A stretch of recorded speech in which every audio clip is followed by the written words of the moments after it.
She humiliated me in front of her entire family, smiling as she tore me down like I was some gold-digging stranger. But what she never expected was that I came prepared. As she vowed to find someone better for her son, I calmly stood up, pulled out 2 documents, and watched her face crumble, because the house she worshipped, the one we were eating dinner in, it was already mine. Her late husband made sure of that. And now, so would everyone else. My name is Rachel Whitmore. I am 29 years old, and I work as a real estate attorney in Sacramento, California. I have always been the quiet type, the kind of woman who observes more than she speaks, who listens closely, and then strikes with precision when it truly matters. I was raised by a single mother who taught me that resilience is not about being loud. It is about knowing your worth and standing tall, even when others try to bring you down. I met Tyler Bennett 3 years ago.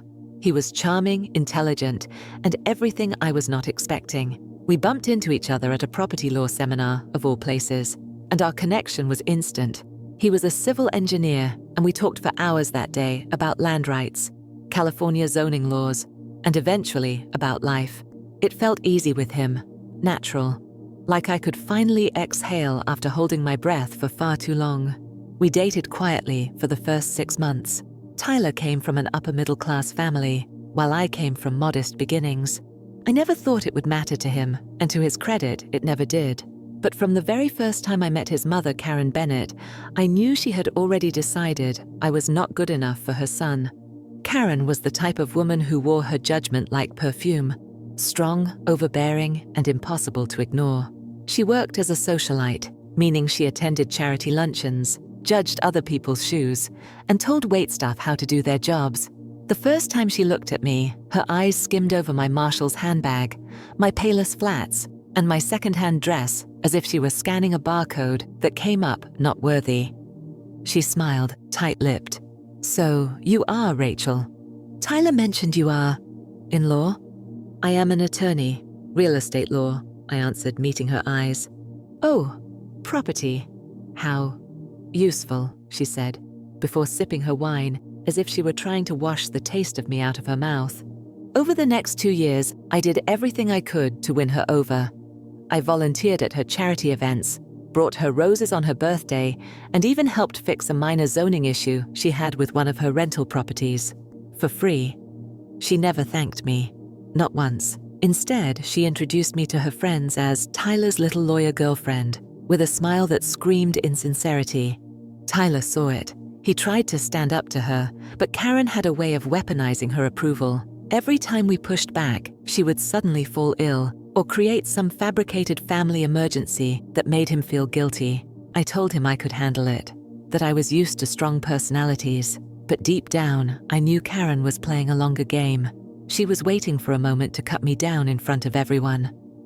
That moment came one evening in March. It was a Sunday family dinner at Karen's house. Her dining room was pristine, like something out of an Architectural Digest cover. The table was set with bone china, gold-rimmed glasses, and linen napkins folded into perfect triangles. There were 10 people at the table.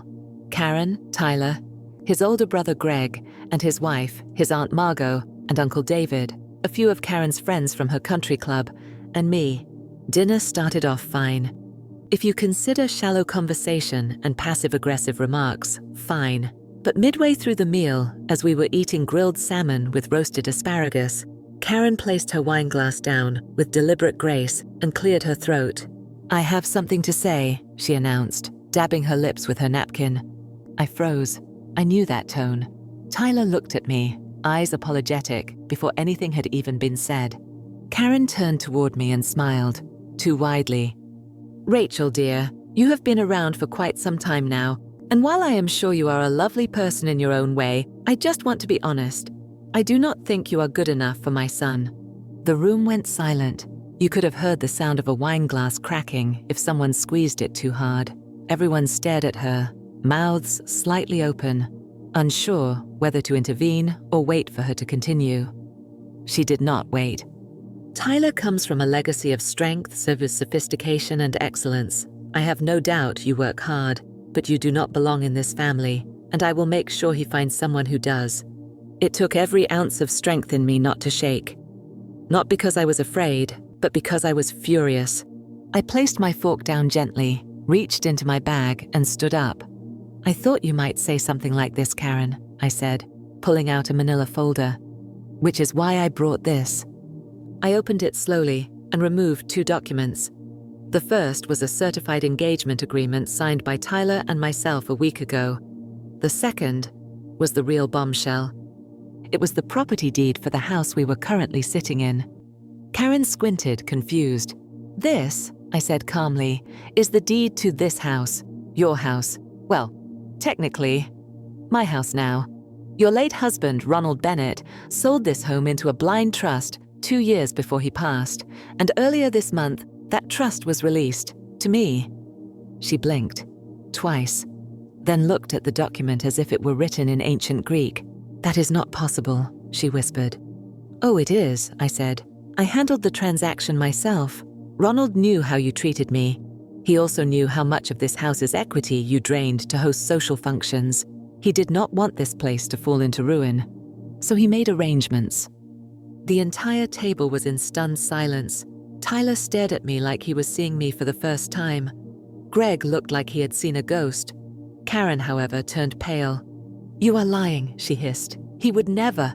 "He did," I interrupted, my voice steady. "And to prove it, escrow closed last week, which means the title has officially transferred. I am the legal owner of this property." The room exploded in gasps. Karen looked like she had been struck by lightning. But that was not even the most shocking part, because what I said next changed everything. I looked Karen straight in the eyes as I gently placed the folder down on the table.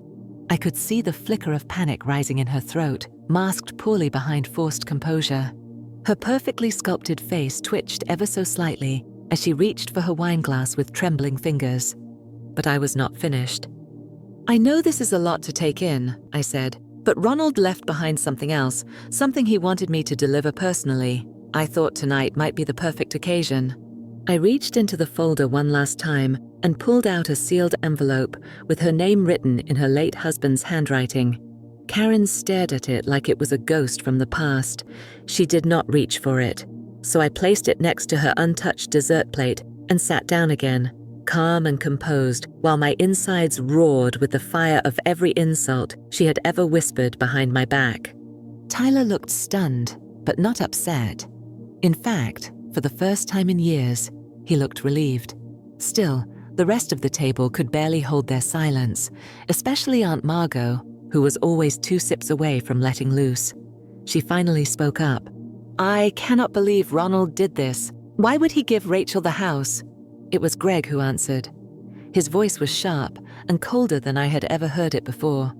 "Because he knew our mother was draining him dry, and I'm guessing Rachel was the only one who actually listened to him when he was sick." Karen's fork clattered against her plate. Her face turned beet red, but her lips refused to open. That was the moment the entire tone of the dinner shifted.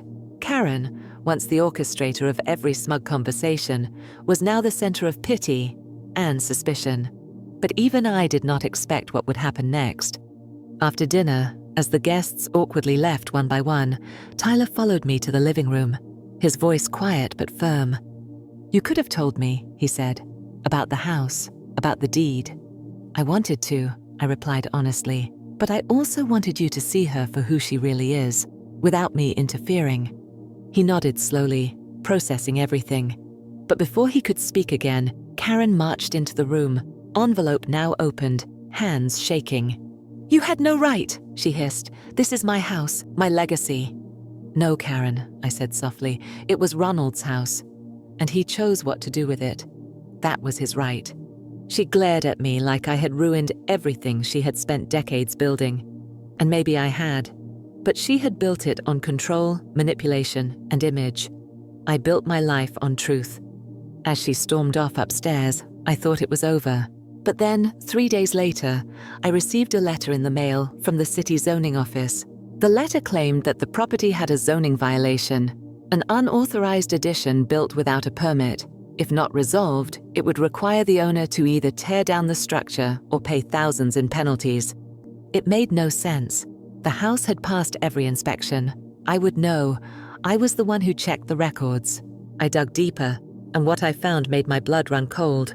The violation was filed anonymously, but the handwriting on the attached complaint form matched one I had seen before. Years ago, Karen had written me a passive-aggressive thank you note using the exact same signature curve in her lowercase r. I still had the note saved in a drawer at home.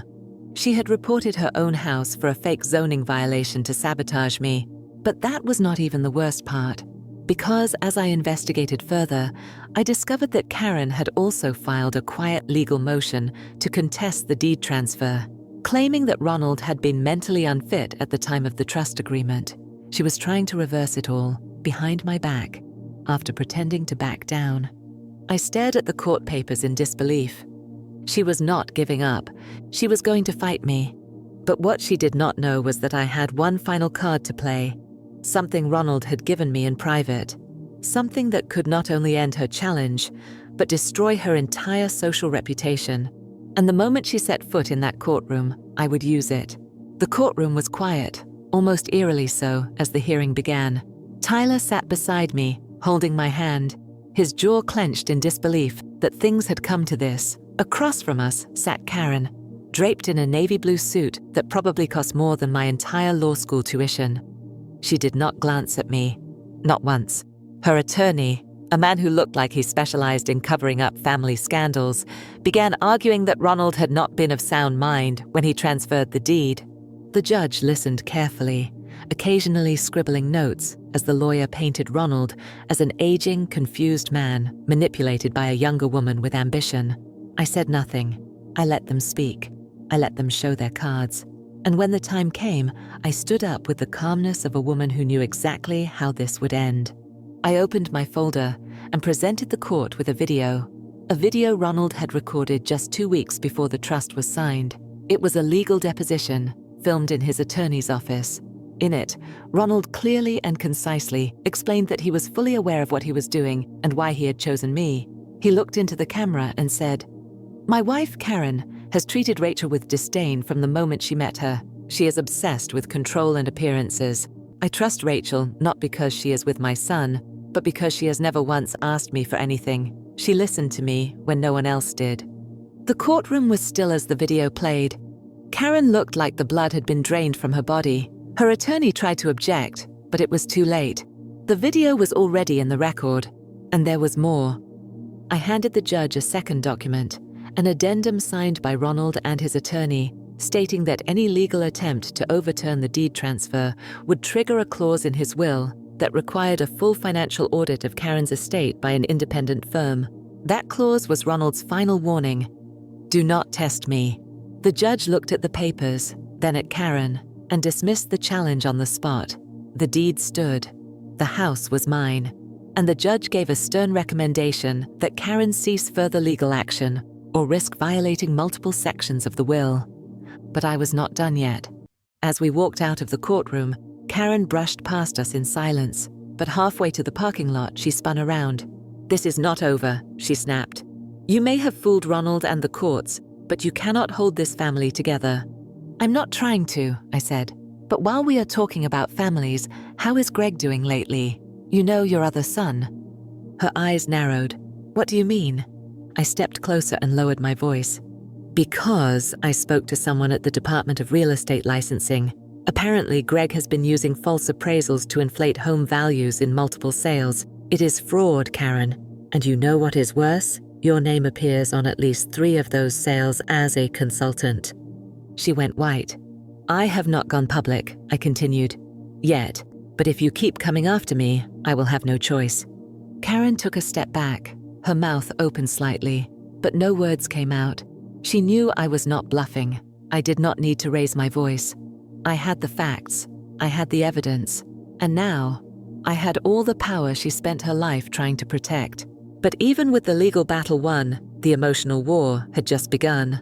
Because a week later, Tyler received a call that would shake the foundation of everything we thought we understood.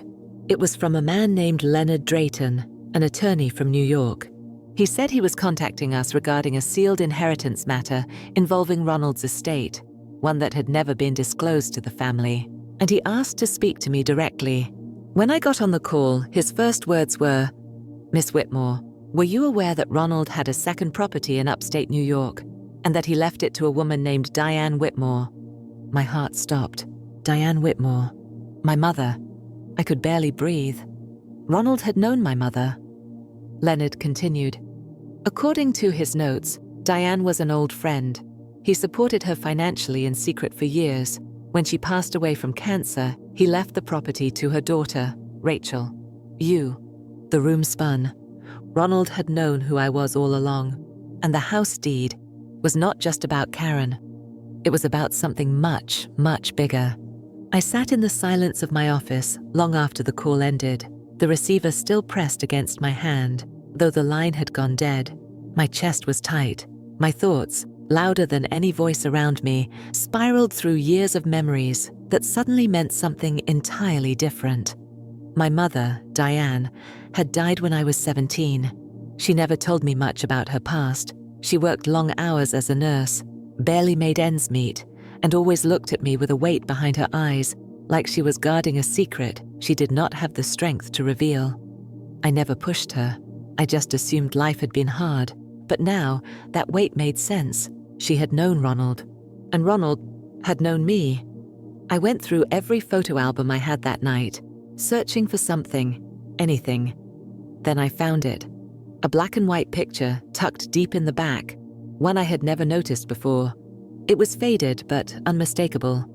My mother, younger, smiling beside a man in a military uniform. Ronald Bennett. There was a small note scribbled in the corner. R&D, Monterey, 1989. I felt my entire body go cold.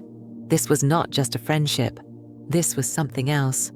The next morning, I called Leonard Drayton back and demanded every document related to the property in New York. When the envelope arrived, it contained more than legal papers. There were letters, dozens of them, handwritten notes from Ronald to my mother, stretching over years. They were intimate, emotional, filled with regrets about what could have been. And one letter was dated the day I was born. In it, he wrote, "I know she will never know me, but I hope one day I can still make something right." I felt like the oxygen had been sucked out of the room. Ronald Bennett was not just my fiancé's father, he was my father too. I sat frozen, the weight of the realization crashing over me like a storm. Suddenly, everything made a twisted kind of sense. Why Ronald trusted me, why he gave me the house, why he took such quiet but significant steps to protect me. And now I understood why Karen had always hated me from the moment we met. Some part of her must have known, or worse, she had always suspected. I knew what I had to do.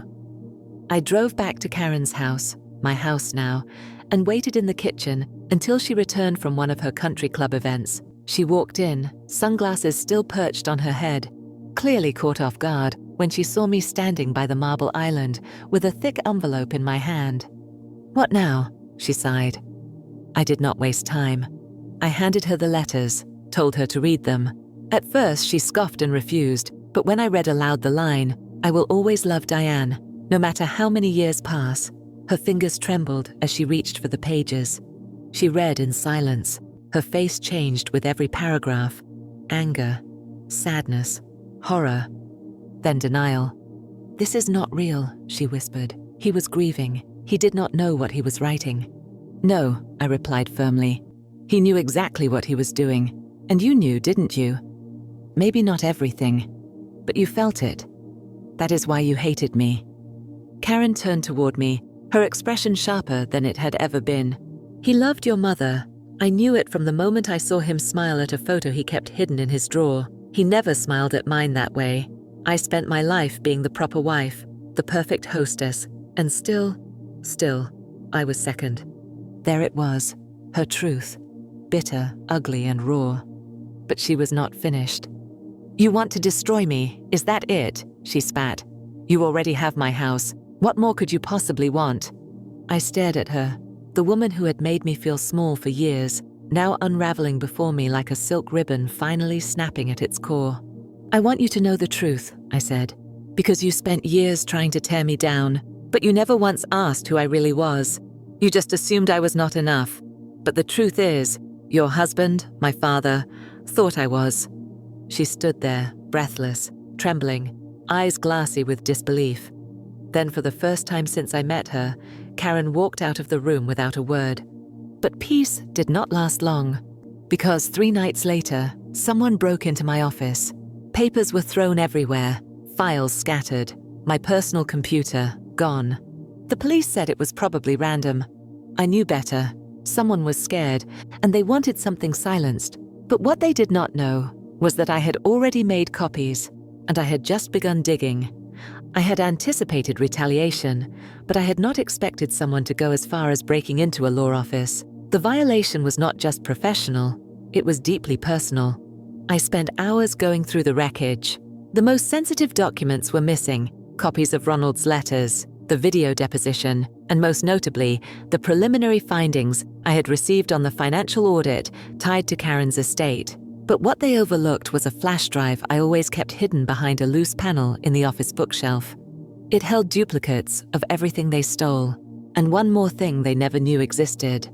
While reviewing Ronald's letters, I had come across a name mentioned several times: Jonathan Rees. At first I thought he was just a friend, someone Ronald trusted, but the more I researched, the clearer it became. Jonathan had been Ronald's private accountant, not the public one listed on his estate. I tracked him down through a web of shell companies and offshore firms that all had one thing in common: Karen's name buried somewhere inside. I finally reached Jonathan by phone. He was retired, living in Arizona, and had clearly been waiting years for someone to ask the right questions. When I told him who I was, he went quiet for several seconds before saying, "So, it has finally caught up to her." Over the next hour, he unraveled the story I never expected to hear. Ronald had discovered, years before his death, that Karen had been funneling money from his charitable foundations into private investment accounts. Over $300,000 had been misappropriated over a decade. Ronald never went public with the information because he feared the scandal would destroy Tyler and Greg's reputations. But he had documentation, proof, hidden away in one final location: a safety deposit box. And it was under my name. I flew to San Francisco the next morning. The bank manager required identification and verification of Ronald's will before he led me to the box. My hands trembled slightly as I lifted the lid. Inside were 2 things: a small stack of financial documents detailing the fraud, clearly marked and signed by Ronald, and a handwritten note. It read, "Rachel, if you are reading this, then everything I feared has happened. Use this wisely, not to destroy, but to defend yourself if the time comes. I am sorry I could not be more to you in this life, but I am proud of who you became. You have my name, you have my strength, and now, you have the truth." I held the letter to my chest, closed my eyes, and let the truth settle in. For so long, I had questioned whether I had imagined Ronald's quiet kindness, his subtle protection. But now I knew. He had been there all along, shielding me in the only way he could.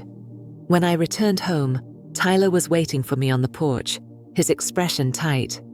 "We need to talk," he said, his voice low. I nodded. I knew this moment would come. He had pieced it together. The letters, the house, the real reason Karen had always resented me. "Is it true?" he asked. "About your mother? About my father?" I did not lie. "Yes, I found the letters, the will, the property in New York. Everything points to him being my father." Tyler sat down, running a hand through his hair. He looked broken, confused, but not angry. "I do not know what to feel," he said. "You are my fiancée, and now you are technically my sister?" I shook my head. "Half-sister. And the truth is, it changes everything. And also nothing. We did not grow up together. We met as strangers, fell in love as strangers. I would never have chosen this, but I cannot ignore the truth anymore." He was silent for a long time. Then he asked the question I feared most. "So what now?" I took a breath. "I think we need to pause everything. The wedding, the planning. We need space. You need time to understand this. And I need time to protect myself, because your mother is not done." He nodded slowly, reluctantly. As he drove away that night, I felt like my entire future was dissolving in the driveway. I had fought so hard to stand tall, to prove I belonged. But with each truth that surfaced, it felt like the ground kept shifting beneath me. But I was not going to fall. The next morning, I sent an anonymous package to the State Attorney General's office, copies of the fraud documents, complete with timelines, account numbers, and the names of every foundation Karen had siphoned money from. 2 days later, she was arrested. The charges made headlines. Prominent socialite accused of embezzling from family charity. But that was not the final twist. Because as Karen was led from her home in handcuffs, reporters asked her if she had any final words. She paused, looked straight into the camera, and said, "Ask Rachel what else she is hiding. I was not the only one keeping secrets." And just like that, I knew the storm was not over. It was only beginning. Her words haunted me for days. Ask Rachel what else she is hiding. That one sentence, said with that icy smile on her face, was all it took to send the media into a frenzy. News outlets, gossip blogs, even people at my firm began whispering. They did not know what it meant. Neither did I. But Karen knew something I had either overlooked or had yet to uncover myself. I tried to ignore it, telling myself she was just lashing out in desperation. But deep down, I knew Karen never bluffed. She was cruel, yes, but never careless. 2 days later, I received an unmarked envelope slid under the front door of my apartment. Inside was a photo. Old, faded, grainy. It showed my mother, Diane, standing in a hospital hallway, holding a newborn. And standing beside her, half turned away from the camera, was a woman I recognized instantly. Karen. My fingers trembled as I flipped the photo over. A single line was scribbled on the back. Not everything was Ronald's choice. I did not understand. What was Karen doing at the hospital when I was born? Had she known my mother? Had she been there out of obligation? Or something worse? I needed answers. I went to the county hospital where I was born and requested access to old maternity ward visitor logs from that month. It took hours of pushing through red tape and convincing the staff I had a legal reason to view sealed records. Finally, a clerk retrieved a dusty binder from storage. Karen Bennett's name was there. Not once, but 4 separate times. Then came the twist I never saw coming. On my birth certificate, under father, the name was left blank, but attached to the back of the record was a note from a nurse, handwritten and filed away as routine observation. Patient reported birth. Father refused to acknowledge paternity. Visited multiple times with wife, who demanded privacy. Wife. Karen had known. Karen had not just suspected I was Ronald's daughter. She had been there. She had spoken to my mother, possibly even paid her off to stay quiet. I thought the pain had peaked weeks ago, but this was a different kind of betrayal. Ronald may have tried to make things right later in life, but Karen had buried the truth at the beginning. She had known who I was from the moment we met, and still, she looked me in the face and told me I was not good enough for her son. I sat in my car outside the hospital parking lot, clutching the file to my chest, and cried for the first time in months. But I did not fall apart. I rebuilt. The media eventually uncovered Karen's fraud in full. She accepted a plea deal to avoid prison, but was stripped of nearly everything. Her public reputation collapsed. Charities removed her name from boards, and former friends stopped answering her calls. Tyler and I spoke once more, weeks later. He said he understood now, but the damage had been done. Between our fractured relationship and the reality of our blood connection, we both agreed the engagement could not move forward. We parted quietly, with pain, yes, but also with peace. I sold Karen's house, and with the funds, I purchased a modest but beautiful Victorian in upstate New York, near the other property Ronald had left behind. It had a garden, a sunroom, and peace. Months passed. Then one morning, while organizing old boxes, I found a final envelope buried in the bottom of Ronald's records. It was addressed to me but sealed separately. Inside was a simple note. Karen made sure I never saw you grow up, but I saw what you became. You are better than all of us, and I am proud of you, not as a father who failed, but as a man who finally learned how to love right. Do not carry the weight of our choices. You were always enough. I stared at those words until they blurred through my tears. For years, Karen tried to convince me that I was unworthy, that I did not belong, that I would never be enough for her son. But the truth was, her son was never the prize. Knowing who I was, reclaiming my story, owning my voice, that was the real victory. And no one could ever take that from me again. If you enjoyed this story and want more powerful twists and real feeling drama, make sure to subscribe to our channel. New stories every week. You do not want to miss what comes next.